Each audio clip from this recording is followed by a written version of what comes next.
all types of ways. The last episode, I actually made a statement, and I'm sticking by that statement. We as moms, we cannot take our children and dangle them over dad's head. That's not acceptable. Okay? If you're doing that, if you're a mom and you are doing something like that, you need to check yourself. You really need to step back and say, you know what, why am I doing this? How is this benefiting my children? Is it helping anybody except for, besides me? Is it helping? No, it's not. I'll answer that for you. It's not helping anyone, okay? So step back, get out your feelings. If you have a good dad in the kid's life, let him be a good dad and stop thinking about what could have been between you and him. It's over.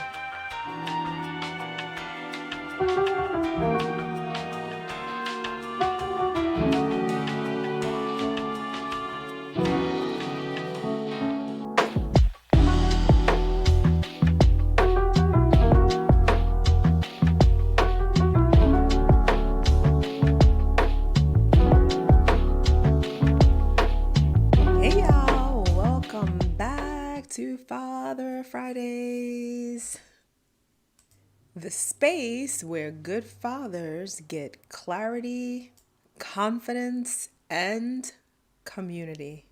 So last week we were talking about parental alienation.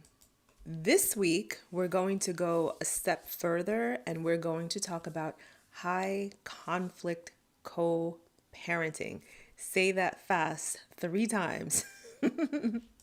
So if every interaction feels like a trap, if you find that communication turns into chaos, or if you're feeling just totally emotionally drained dealing with the mother, then this episode is for you.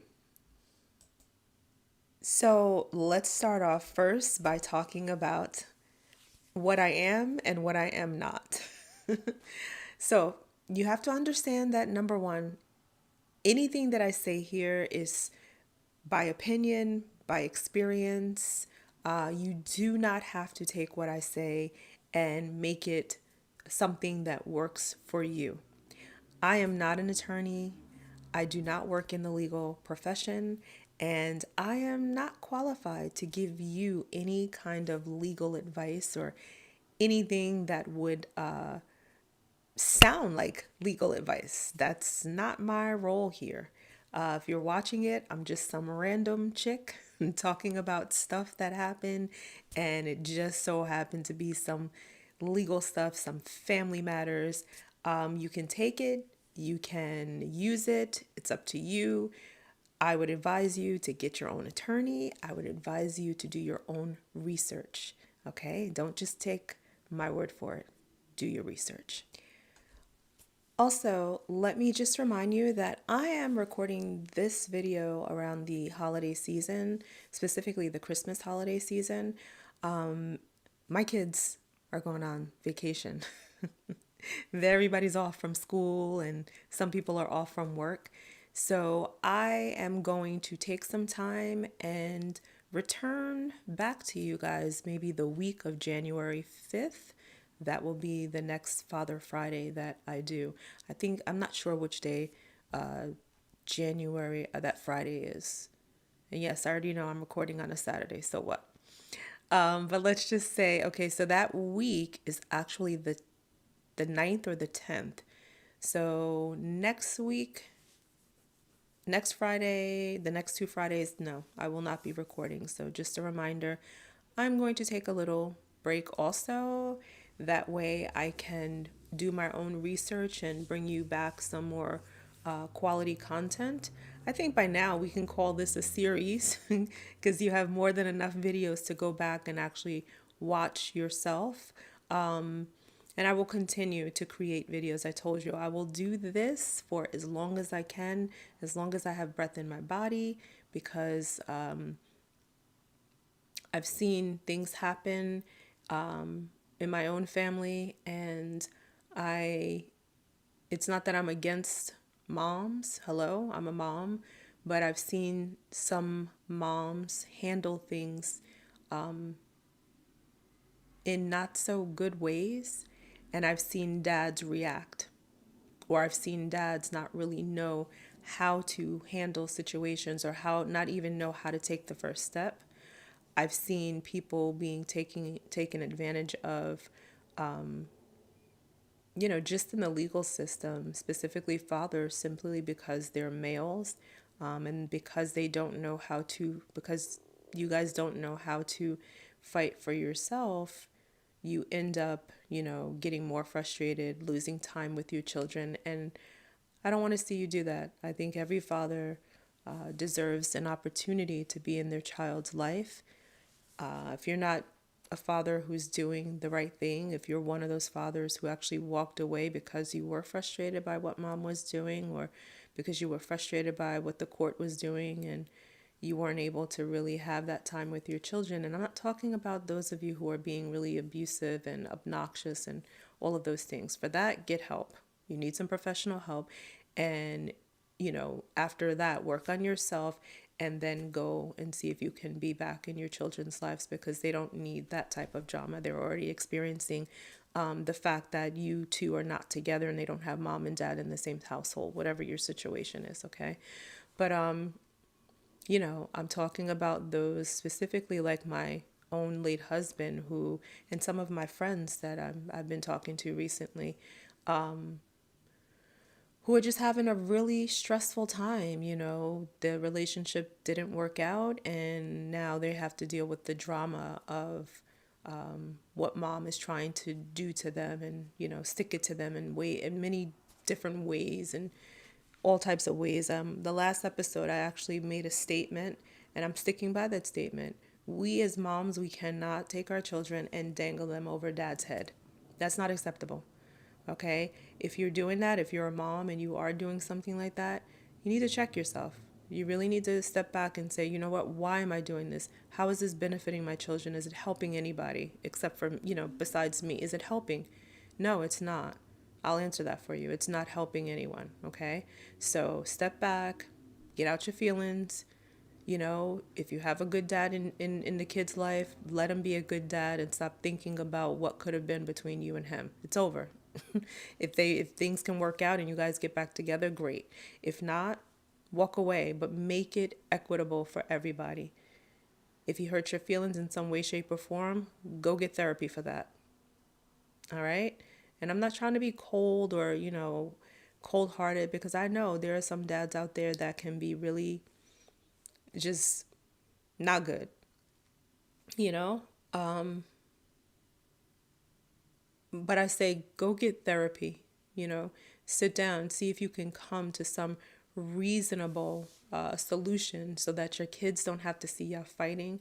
They don't have to see mom manipulating. They don't have to see dads manipulating. They don't have to see any of that. And they don't have to also experience an absent father. All right. There's nothing worse than a mom who is just so overbearing that dad just decides, you know what? I'm done. I'm walking away because I can't take this. I can't take the fact that I'm working, the hours that I'm working, for many of you who are working, and there's no compromise. I watch my late husband work all the way in one community, have to turn around and drive maybe about 15 miles to pick up his daughter, and then turn around and drive back to the house to spend time with his daughter, or even have to make sure that he spends time in the area, and then have to turn around and drive her back, and then have to turn around and come back home if he decided to take her home.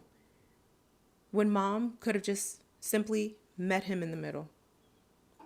There's no reason, and I feel like I know I'm scolding, but there is no reason why a judge should have to make a decision for two adults, right, who want the best for their kids, or who proclaim to want the best for their kids. There's no reason a judge should have to do that for you. And if you're getting to that stage where you can't come to a reasonable agreement, why can't mom and dad have joint custody? Why? Ask yourself these questions. Why can't dad have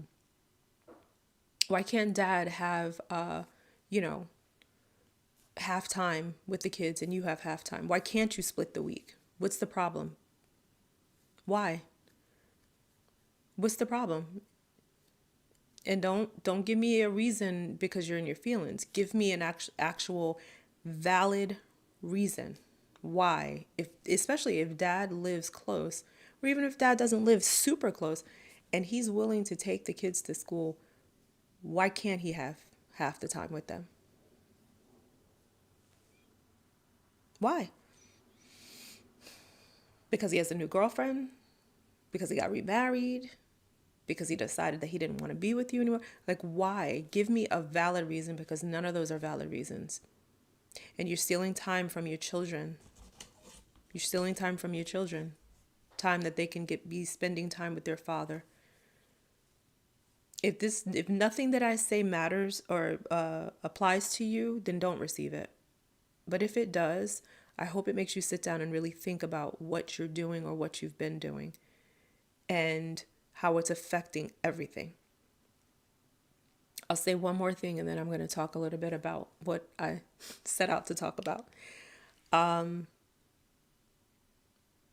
I'll share stories here and there. And I think I actually, when I do start up again in January, I think I will share some actual stories, some real life things that have happened so that you get a point. You get the point. I kind of feel like when people, when you can see what's actually happening, when you know better, or when you know what's actually going on and you know how you're affecting people, I believe in my heart that you will change it up. And if you don't, I don't know. But I remember we had decided that when I say we, I'm talking about me and my late husband. We had decided that we were going to take a trip, start taking road trips. Because, you have a family of, we were like 5 of us.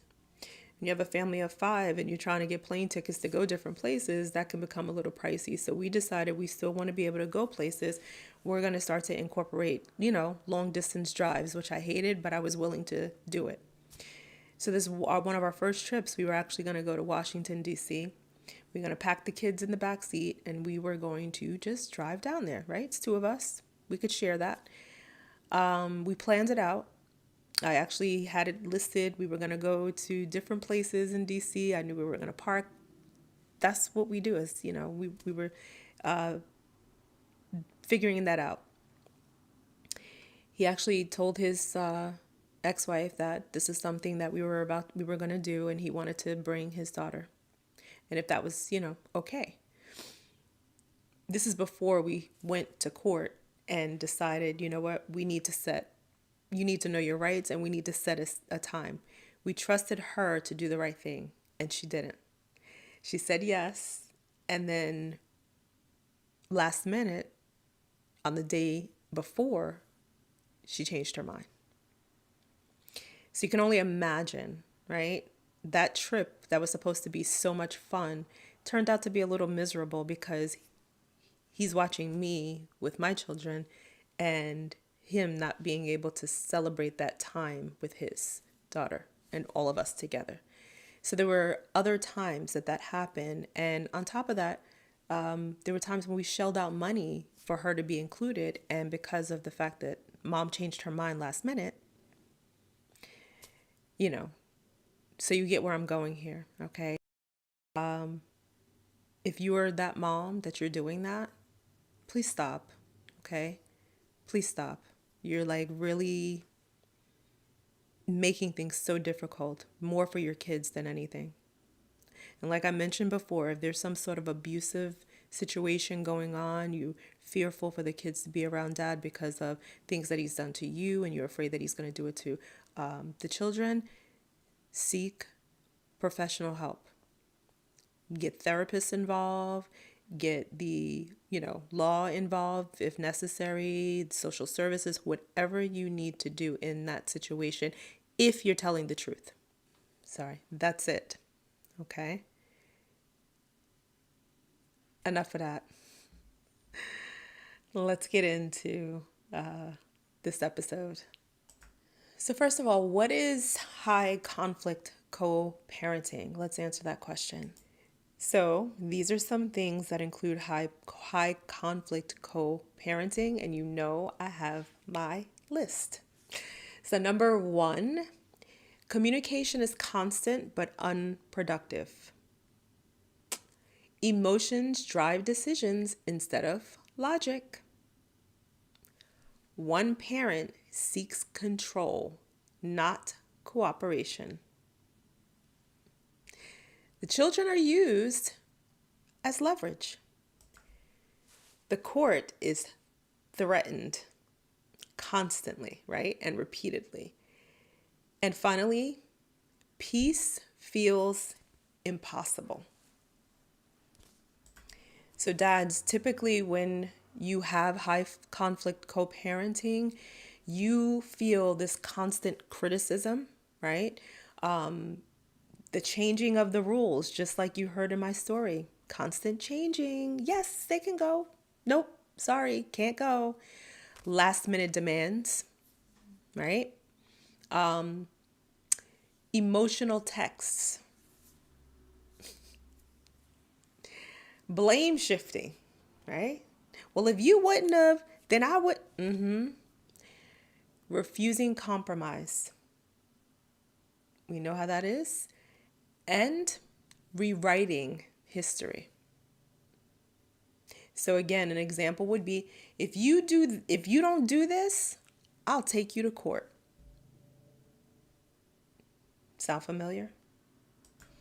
Typically, high conflict co-parents, they don't want solutions. They want conflict. And they certainly want reactions. So how do courts in New Jersey see high conflict co-parenting? Here's my list. Judges in New Jersey, they look for stability, consistency, emotional control, cooperation, child-focused behavior. It's all about the child. And finally, the willingness to resolve any issues. And you need to show proof of this. That's why putting things in writing is so important. Communicating via text maybe, or email, or even a letter, writing stuff down in your journal, that's important, because that's how you're going to prove that this is how you were responding to the situation, okay? Judges do not like emotional outbursts. They don't want to see long, drawn out, angry texts. They definitely don't want to see retaliation. Any power struggles. This is a big one when you're involving your child in the middle of the conflict. Didn't he say it? I know, right? You heard him say it, right? Really? And definitely the refusal to communicate reasonably. Remember, I said this before, the calmer parent is usually looked at as the more credible parent. And the one that's written everything down and can actually account for certain things and be able to articulate that well, that's usually the one that's looked at as the more credible parent. So have your I's dotted and your T's crossed. So dads, get a pen and a paper, because this is a really important part. This is something that you must stop doing, okay? Take notes, because here's a list. Dad, you have to stop arguing via text, okay? Say what you have to say and end it. I know sometimes it's hard because somebody will say something that gets under your skin. I know myself as a mom, sometimes something will be said to me and I feel like, oh my God, I have to respond. Nope. I'm learning and I want you to learn. You don't have to respond to everything. Stop defending every single accusation.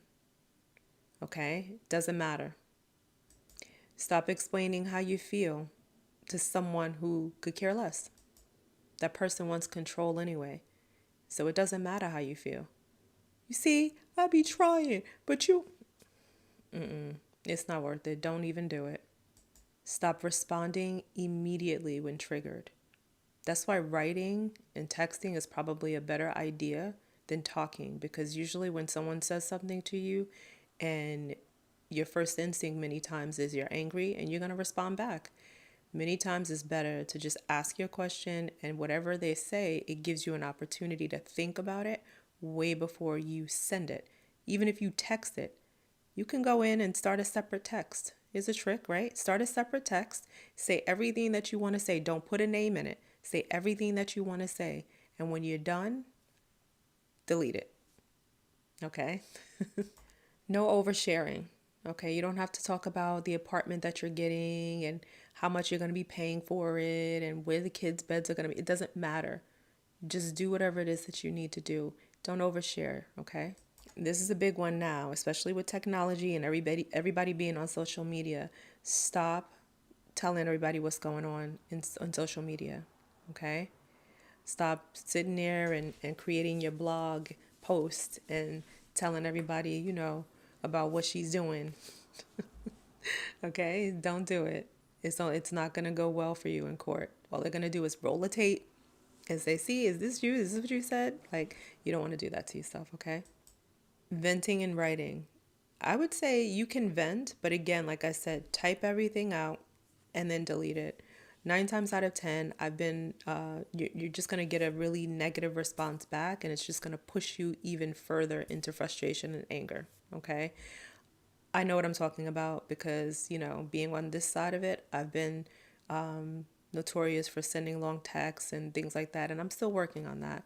But you don't want to do that, especially for somebody that you know is going to take it and hold it against you. All right. So what you should do is make sure you're using like almost like business like communication. Okay. It steers clear of your feelings and emotion, and it basically just states the point. I'll be picking up whoever at 5:45. Please confirm, and leave it at that.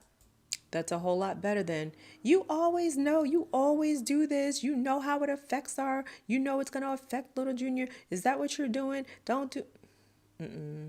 When you get a chance, go back and take a look at the Ray J video that I sat in and I reposted it. Go back and see the emotion, right? His emotion is real and raw, but it's not something that is probably going to help him, in the long run, especially with wanting to have time with his children. If anything, it makes him look like he's a little cuckoo, right? But we all know that emotions can do that to you, right? You also want to do this. Try to set communication boundaries. I know I was saying, text, email, pick one. So if you're communicating and you both decide, or just there's even a parenting platform, but probably have to pay for that. And sometimes I think the court recommends that. But pick one. If you're deciding that you're going to communicate via text, then let it just be via text. Okay, so that way they can't be like, well, I sent it to you via email. No. And you can make it clear from this point forward, please communicate all things concerning the children via text messages and text messages only. All right. And that way there's no confusion. Also, when you are communicating, because this is a high conflict situation, make sure the communication that you respond to is that concerning the children. Okay, there shouldn't be any other conversation, going on, especially because of this situation, and you don't want to, you don't want things to get, taken out of context or what have you. Respond only to the child-related issues. Anything else outside of that, there's no need to respond. Okay. Remember that boundaries reduces conflict. Okay, it doesn't reduce the communication, but it definitely reduces conflict. Don't forget, make sure you're keeping copies of everything. Make sure you're making notes. I told you already, you need to maybe just get a journal, right? And journal things that are happening, especially things that are a little, off or whatever, but definitely the everyday stuff. Definitely, the every weekend stuff or anything that's a little weird. You want to definitely write that down, but also take screenshots of things. And make sure you have a file prepared for that. You don't want to just have a bunch of screenshots in your phone. Create a separate folder. And when you take the screenshot, send those to your folder. So that way you can quickly bring them up, and you don't have to look through like 5 years of text messages and screenshots, okay? So two things. If you happen to run into a situation where things are not being resolved and you need to file a motion, be sure to come to court prepared. That's number one, with all of your screenshots and all of the notes that you've taken. But also remember that whatever the judge says, be sure to follow the order. Okay? If if they decided, maybe they didn't agree with everything that you had to say, but there was a compromise. Remember, they're looking at the best interest of the children just like you are. Okay, so make sure that you're presenting your case, make sure you're giving as much detail as you possibly can. But whenever the order comes down, be sure to follow it. And if you don't agree, then you can always go back and, file another motion and talk about that situation, or, maybe even go and at that point talk to an attorney and see what they say. But please follow the order, because all it's going to do is make you look horrible if you don't. And do not use court as a weapon. Okay, remember, court is a tool, okay, not a weapon. If you don't do this, then I'm going to take you to court. No. So, it's time to talk about how all of this is affecting you, okay? Again, this whole thing can take a toll on you.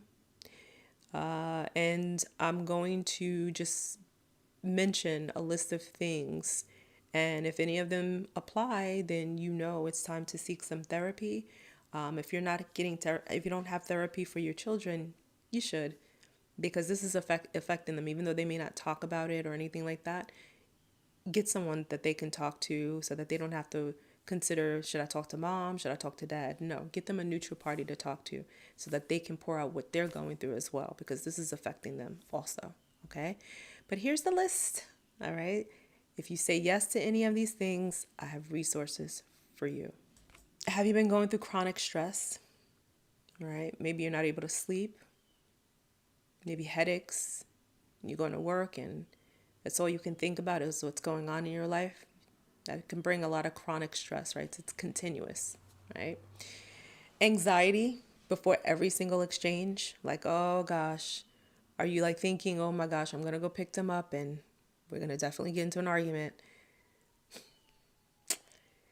Fear of false accusations.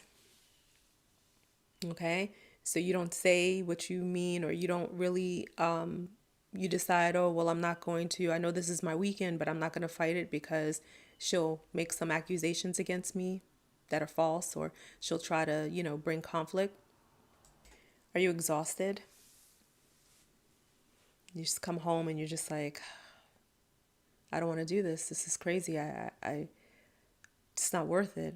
I just let her just be the parent, and that's it. And I'll just walk away. That way there's no conflict, and I'll catch up with my kids as they get older. Is that you? Are you depressed?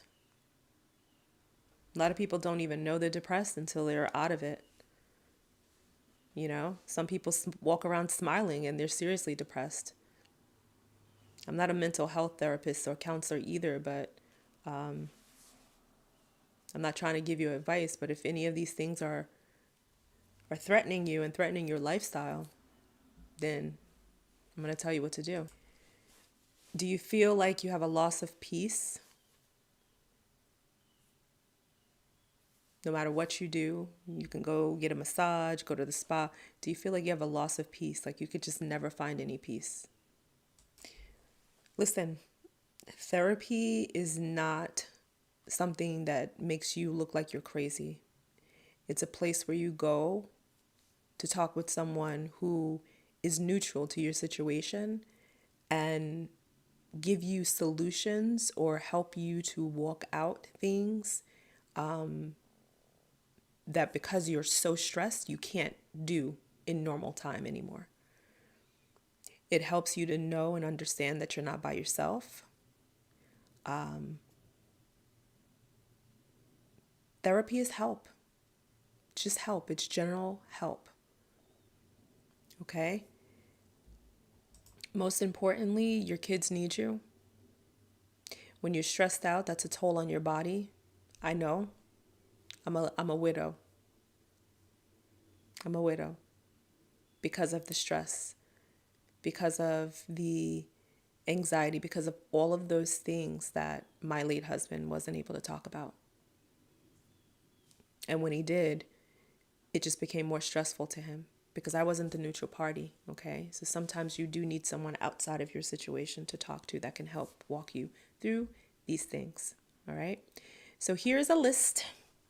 New Jersey has low cost, sometimes free support. I've given you this number before. NJ Mental Health Cares, 866-202-HELP, HELP, 866-202-HELP. There are family success centers, so a lot of these things you can actually type in your browser. YMCA Fatherhood programs. I also encourage you to reach out to the Boys and Girls Club because I'm pretty sure that they have some programs as well, even though I don't have them listed here. Opencounseling.com. If you /NJ, it'll take you directly into the site for New Jersey. And then type in men's support groups, right? Virtual or in person. There are many men's support groups, and you choose the one that best suits you, but seek out the help of professionals, especially in the mental health situation. All right. Sitting here and just watching these videos isn't isn't mental health help. Okay, go ahead and seek a professional. These are just tools that I'm offering you, and experiences that I myself have been through. But do your own research. If you come up with any other mental health places, by all means, share it with me and I'll share it with other people. Okay. As a reminder, I was able to get up the TikTok shop. It is under Grandma's Shop Till You Drop.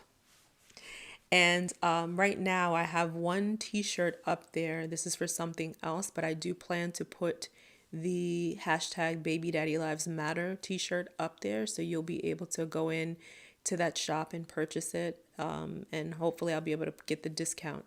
The main reason when I first, established the shirt, it was really as like a tribute to my late husband. All of this, honestly, is like a tribute to my late husband because I really want to help you guys out. I know that when you make a decision to leave the relationship, or if you have to leave the relationship, many of you have had houses. You ultimately have to go find an apartment, and there's expenses for the apartment and legal fees and all types of things. I want to be able to help. So if you go in and you purchase the t-shirt, specifically the hashtag Baby Daddy Lives t-shirt, I will add other things with that. Anything that you purchase hashtag Baby Daddy Lives, I will take half of that and put it to the side for you. You, meaning those of you who may need the help, those of you whose finances have been impacted. And I also encourage anyone who can offer any type of financial assistance, even the attorneys, if you can offer some of your services pro bono or discounted for these fathers, that would be awesome. I would also ask that you really look into the situation, because a lot of times these fathers can't afford to pay you, and you put them on payment plans and they have to still, now it's like they're in a whole other tax bracket, and now they're expected to pay all these legal fees. And I just ask that there be some attorneys out there that would be willing to take some of these cases pro bono, and help some of these fathers out who are starting literally all over again, but now they're starting with having to provide for children by themselves. Okay. I know that mothers get a lot of help many times, but this is specifically for the fathers who, and I'm talking about the good fathers who really want to have time with their children, but don't want to be put in, the poorhouse doing it. So, yes, the proceeds from the t-shirts will, half of the proceeds will go to providing that service. Again, I haven't figured out how I'm going to distribute it, but I am collecting it. And if you just want to make a simple donation, you can do that also. Just reach out to me and I will tell you how to do that. Okay. This is it. Strong fathers ask for help. Broken fathers, they'll do it alone. Think about that. So, what do we talk about? High conflict co-parenting. Remember, there is help for you. You don't beat you don't you don't beat high conflict co-parenting by arguing, okay? You beat it with boundaries, documentation, and emotional discipline. Okay? Your peace matters. Your children are watching. Calm fathers win in the long run. So again, we're going on a little break, but join us next time because I already have that mapped out. Next time, what happens when fathers move on and they start dating, right? They get remarried. Let's talk a little bit about that when we come back. So remember, if you have any questions, you can drop them in, DM, messaging, however you want to get it to me. If you have any suggestions, if you'd like to be a guest and come on and talk to me a little bit about your own experiences, or if you're a professional and you want to offer, talk about your services and the services that you offer, I am happy to talk to you about that and have you on and, we'll do that. All right. Thank you guys for watching. So forward this to someone that could definitely use the help and use the tools and use the experiences that I've had to even help them. Remember, you're not a visitor, Dad. You are definitely a parent also. You are a dad. Keep your head up. Hashtag babydaddylivesmatter. And talk soon. Happy holiday, Merry Christmas, Hanukkah, Kwanzaa, all of that, all right? And I will see you when we return. In the meantime, take a look at all of the videos and all the other resources to help you out. See ya! Bye.